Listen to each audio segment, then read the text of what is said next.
ठिठुर रही थी। एक जगह एक नाला आ गया जिसके किनारों पर नरसल लहरा रहे थे। नाले में उतरने के बाद मेरे साथी ने कहा, खांसी छींक बंद, बीड़ी सिगरेट बंद, बोलचाल बंद, आगे इंडिया का बॉर्डर है। हम नाले से गुजर गए। आगे ढलान थी। एक गहरा मौत जैसा सन्नाटा चारों तरफ छाया हुआ था। अचानक एक तरफ रोशनी हुई। मेरे साथी ने मुझे पीछे नाले की तरफ खींच लिया। हम झाड़ियों के पीछे बैठ गए। मेरा दिल जोर जोर से धड़क रहा था। रोशनी बाएं जानिब से आ रही थी। करीब आई तो मालूम हुआ कि वो एक जीप है। जीप तेजी से गुजर गई। मेरा साथी बड़बड़ाया, हमारी बॉर्डर पुलिस।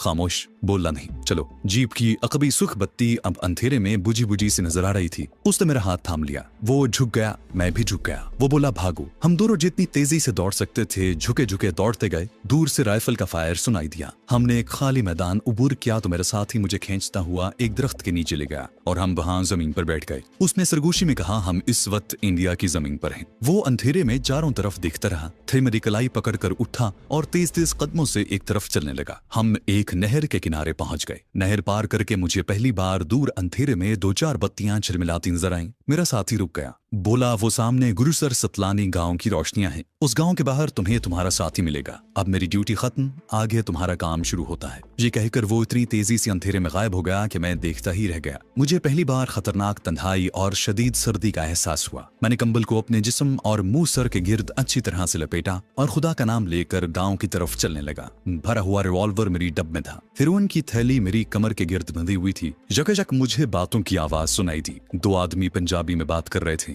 मैं खेत की दूसरी तरफ होकर आगे बढ़ा तो बाएं जानिब दो साए नजर आए। वो आपस में खेतों में पानी लगाने के बारे में बातें कर रहे थे। जबान से अंदाजा हो रहा था कि वो सिख हैं। मैं दरख्तों के पीछे से होकर रात के अंधेरे में आगे निकल गया। अगर आप लाहौर से बजरिया ट्रेन इंडिया गए हों तो आपको याद होगा कि वाहगा से आगे भारत का इलाका शुरू हो जाता है। फिर अट्टारी का रेलवे स्टेशन आता है जो किसी जमाने में बड़े बड़े सिख जागीरदारों का गढ़ था और उसी बस्ती को महाराजा रंजीत सिंह के एक सिख जर्नैल शाम सिंह अट्टारी ने आबाद किया था। कयाम पाकिस्तान के बाद बॉर्डर पर वाक़या होने की वजह से अट्टारी की हवेलियां वीरान हो गईं। सिख अपनी जमीनें फरोख्त करके बड़े बड़े शहरों की तरफ चले गए। अट्टारी से आगे गुरुसर सतलानी का छोटा सा गांव आता है। कयाम पाकिस्तान से पहले भी यहाँ रेल बहुत कम ठहरा करती थी। इस गांव के आगे रेलवे स्टेशन आता है। फिर छिहरटा और उसके बाद अमृतसर का शहर आ जाता है। गुरुसर सतलानी एक छोटा सा सिखों का गाँव है जहाँ काश्तकार ही रहते हैं। गाँव के बाहर बिजली के खंबे पर एक बल्ब रोशन था जिसकी रोशनी सर्द रात के कोहर में कपकपाती महसूस हो रही थी। मैं तरकारियों की खेत में से गुजर रहा था। अब मैं यूं जाहिर कर रहा था जैसे मैं भी किसान हूं और रात को अपने खेतों में पानी लगाने आया हूं।